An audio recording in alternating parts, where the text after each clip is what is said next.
Soul. This is Rochelle with Healing Rose, your tarot and oracle reader. We're taking a look at the Green Witch Tarot by Anne Mora. Art is Curie Ostengard Leonard.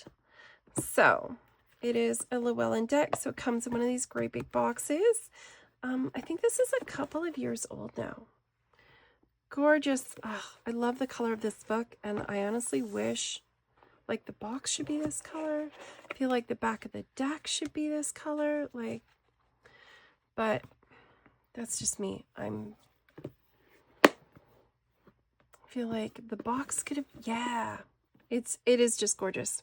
So it says, enter the world of the Green Witch, where elementals, fairies, and spirits of the earth help you align with the natural energies of the old religion.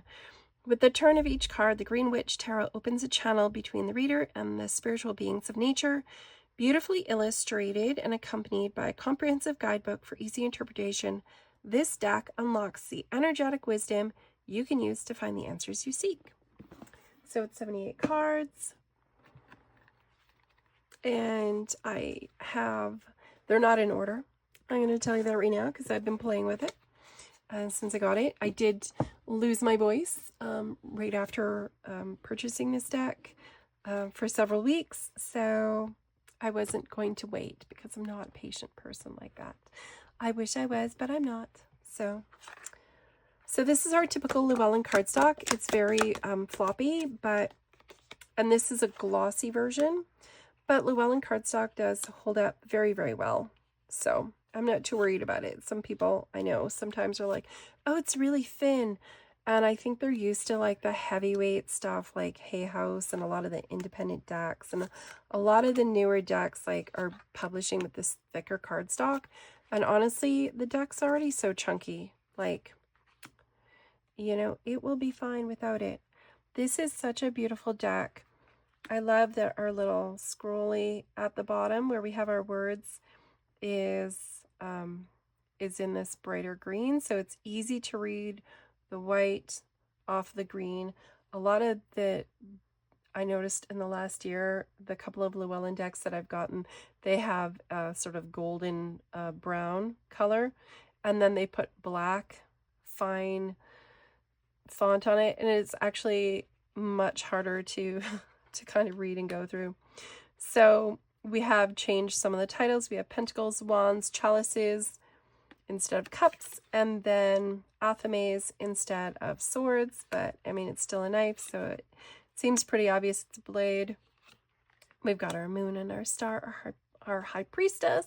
She's out there, like she's not just sitting there waiting for enlightenment to come through the veils, but she's actually out actively doing something. I kind of love that. Our ace of cups. Look at that. 10 of Swords is a very interesting, different kind of image than the old 10 swords in your back while you're laying there bleeding out, right? The Lady and the Lord as opposed to the Lovers. We have the Wheel of the Year as opposed to the Wheel of Fortune. The Horned God instead of the Emperor. So it's still very Rider-Waite-Smith in its imagery. So if you're familiar with tarot, even though there's some title changes, there's still like really obviously a lot of the symbolism is there. There's definitely some changes. Like this is not a blindfolded woman anymore holding two swords trying to make a decision. Like there's a little bit more discussion happening here. We have the Oak King instead of the Hanged Man. Three of Cups, beautiful as always. One of my favorite cards in the deck is the Three of Cups. So it's absolutely beautiful. I love the level of vibrancy to it. Everything about this though to me is sort of like, it feels very seasonal.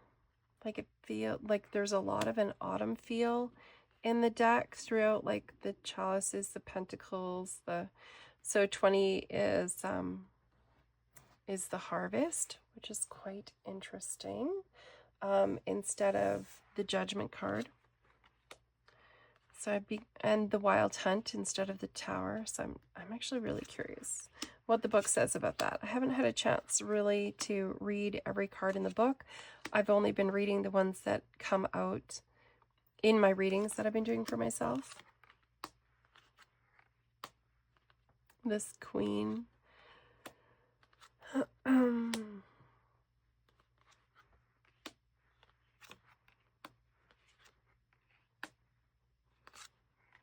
I am really, and the World Tree instead of just the World is quite interesting. For 15, we have Nature instead, which is really interesting, right? Our 15 is usually the devil or temptation, and in this we have Nature. To me, it feels kind of like a nature versus nurture, because it's got this trap here, and the bear is like, what are you doing? And the fairies are like, they look like little pans, little satyrs. Yeah. The Crone for strength, the High Priest, the Holly King instead of that's good English. Instead of the Hermit, we have the Standing Stone versus Justice, the Green Man instead of the Fool, the Witch versus the Magician, the Earth Mother instead of the Empress, the She instead of Temperance. So there's quite a few name changes, but it still feels like we still have this pouring of liquids, right? Creating balance, a sort of alchemy happening here. The Battle Wagon instead of the Chariot, but it's still someone in a chariot. So if you're familiar with, like if you're just familiar with the tarot in general, the symbolism is still there in most of the cards that have name changes on them. So, and the backs, I love these backs. Like this to me feels very holiday, Yule. So it's got this kind of a seasonal vibe to it. That is, I really like it. Honestly, I really like it. I like the roses on here. Because, you know, in the dead of winter, we don't have roses to make a wreath with, but the fur on there is quite interesting. So it does have a really beautiful shuffle. I mean, I really appreciate Llewellyn cardstock for the shuffle. And a lot of people I've noticed, like, on Llewellyn decks are like, oh, the cardstock's so thin, it feels whatever. I have Llewellyn decks that are 20 plus years old, same cardstock. They hold up gorgeously. All right. So let's just do a reading for whoever's here. And a little note, if you want a personal private reading, you can always book one with me. I am taking only 1 or 2 new readings each week. So I'm very busy with the grandkids right now. I have a very busy house full of toddlers and not a lot of peaceful, quiet time where I can be uninterrupted on a Zoom. So, you know, there is that. You can join my mailing list and get all the details, and new subscribers get a very special discounted rate. So feel free to go ahead and do that if you think you might want to book a private reading. So let's do Our Lady of the Lake spread for those watching. All right, so our 3 cards. We have, and I will read from the book, even though I already kind of know what's going on here. Look, he is so jolly looking. He looks so happy, and I love the little bee here. All right, so our first card, and let's just look at the books. It's not full color like some of the newer Llewellyn books are, but we do have a whole area for notes within the major arcana, which I love. Okay, so it gives us a lot of information here. And I think what I'm going to do, because we're only doing 3 cards, I'm actually going to read the whole segment here. So it gives you a real insight into how the author how Anne has structured her approach to the tarot. So it says the card of the lucky star shows there is energy abounding for a fortuitous opportunity to arrive through which one's hopes and dreams can be manifested. The 7-pointed fairy star represents the harmony of land, water, sky, moon, sun, stars, and magic. Beneath the star, the goddess is revealed as her aspect of fairy queen, pouring out the waters of life to invigorate and encourage positive changes. She opens the way and offers a chance for joyful transformation in one's life, yet leaves it up to the individual to take advantage of this. The card indicates that the prospects are excellent for making a change in your life, moving in the direction you have desired but have not yet attained. Whether one chooses to take advantage of the opportunity can be influenced by other cards in the reading that may offer helpful clarification. All right. So it talks a little bit more about the Queen. So it says there's optimism and hope in the card, which is always an omen of good fortune and brings desires into reality. The universe will provide the opening to push matters in a favorable direction for accomplishing what is most sought. The energy is gathered in your favor and is ready to be utilized to carry out a goal. Action should not be delayed any longer than necessary when the opportunity presents itself, for there is no indication of when this will happen again. Trust in the universe, the divine, and your own intuition. All right.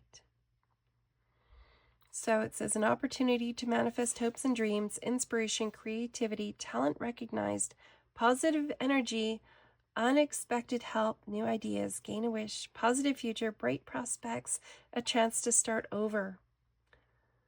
All right. So what is rising, right? This beautiful opportunity. Things are going to happen. So honestly, it's like when things seem fortuitous and an opportunity comes up, don't sit back and question it and hesitate and hum and haw and wait and see. Like it says, like, you know, time to take action. So what is the strength rising within you, right? That opportunity is here. So take an action because things are very positive. So I love it gives us this big note section. So if you're somebody that wants to use this more as a workbook, like that is fabulous. All right, so let's go. Where are the chalices? There we are. Chalices, the king. The knight, the queen. Oh, the king, the very last card. Okay, so this is a card. Okay, so this is how can I tap into the deep well of wisdom and intuition available to me. So this is a card about competence, business talks, and professional assistance offered in a casual atmosphere. Confidence through success and security through accumulated wisdom and respect gained from others. Be willing to share this expertise and acting as a mentor, a counselor, or tutor, especially in a professional or business field. All right. So the meanings here are arts and sciences, professional, reliable counselor, considerate, giving advice, loyalty and commitment to others, business-related, social invitation, right? So this basically means this is a time for networking. This is a time for moving more in social circles. This is a time to, you know, maybe find and connect with a mentor or maybe become a mentor to someone else. All right. So, what blessing or lesson is being offered through this magical connection? So there's our chalices, there's our wands, there's our swords, here's our pentacles, page 10-9. Okay, sounds like the grandkids have shown up. Our dogs are running outside. Crazy. So our 9 of Pentacles is about contentment and satisfaction with your life and your effort. It's good self-esteem, accomplishment, right? So it's like what blessing or lesson? Along with a sense of well-being, it's an indication of refinement and prudence. A prudent use of talents, skills, and finances allows for a congenial home life and a sense of self-sufficiency. The quiet confidence and warm emotions emanating through the scene of family at ease Emphasize the comfort derived from realistic appreciation of your own skills and taking pleasure in the rewards thereof. This is a time for you to relax and enjoy the good things in life. So, yeah, the blessing of taking advantage of the opportunities presented and get involved in those networking events, right? Being in contact and connecting with people that can be helpful to you in your work endeavors and on your work path, right? Those social networking times can actually allow you to sit in comfort, to feel a sense of contentment because you're actually taking action. Yeah, I think this is a really fun deck to play with. I love these colors on this guidebook. Like, oh, I want a deck in these colors. I probably have something in my collection and it's just not connecting with me right now what deck that would be. But this is so much fun. I love, it's kind of got a holiday vibe to me. Like the whole vibe of the deck feels like it's about like enjoying time with friends and family and connecting with your community and being out in the world and being in touch with nature. And yeah, it just has such a cool vibe. It feels like it's a very Celtic, Irish feeling deck to me. It's got a really kind of an old world vibe to it. Yeah, it's very fun. I'm loving this deck. All right, I hope that little reading has resonated with you and you enjoyed this little look at this deck. I know it's been out for a little bit, but it is new to my collection and I've been enjoying it in my time off. So I'm hoping that you might enjoy it and want to add it to your collection. It's kind of fun to have these decks that are, I think, a little bit, a little bit of a different vibe. I have a lot of themed decks, like it's all unicorns or it's all mermaids or it's all, horses or dogs or whatever. This to me is, I love this Ace of Wands. Gorgeous. This to me is a really fun deck. All right, so thank you so much for being here. I so love and appreciate you, and I hope you've enjoyed your time listening to me.